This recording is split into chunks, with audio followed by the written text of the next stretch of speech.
mo lu dúkìá mi tà ní gbàǹjo láti ṣe fíìmù jagunjagun ni Femi Adebayo ló sọ bẹ́ẹ̀.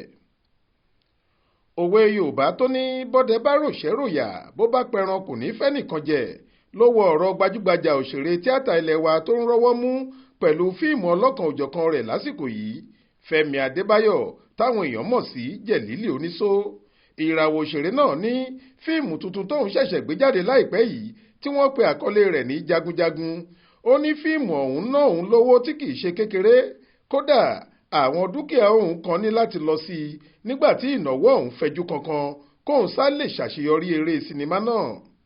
nínú ìfọ̀rọ̀wérọ̀ kan tó ṣe pẹ̀lú ìwé ìròyìn Tribune láìpẹ́ yìí ló ti sọ pé ọ̀pọ̀ bílíọ̀nù náírà lòun ná sí fíìmù náà, ó lówó tóun ná kọjá mílíọ̀nù dáadáa, àti pé gbogbo èrè tóun rí nínú fíìmù tó ṣáájú èyí, ìyẹn fíìmù agẹṣinkọ́lé, lòun ná sórí àti ṣe tuntun yìí. síbẹ̀ nígbà tí owó kò tún tó, òun ní láti wo àwọn dúkìá òun kan tó níye lórí, lòun bá lù wọ́n tà ní gbàǹjo láti rówó parí eré náà. Fẹ́mi ní eré ńlá ni eré jagunjagun yìí, kì í ṣe àsọdùn rárá.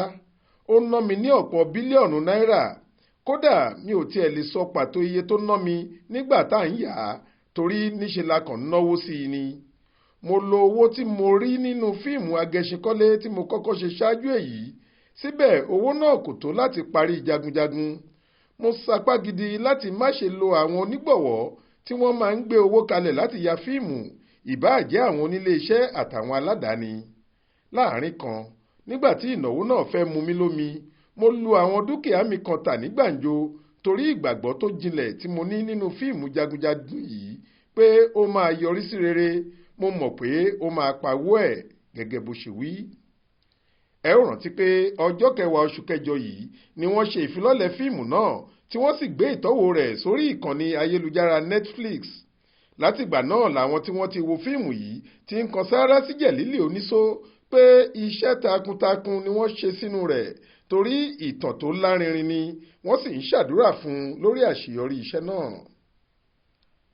Faith Adébọ́lá ló ń jábọ̀ ròyìn fún iléeṣẹ́ tẹlifíṣàn Aláròye online.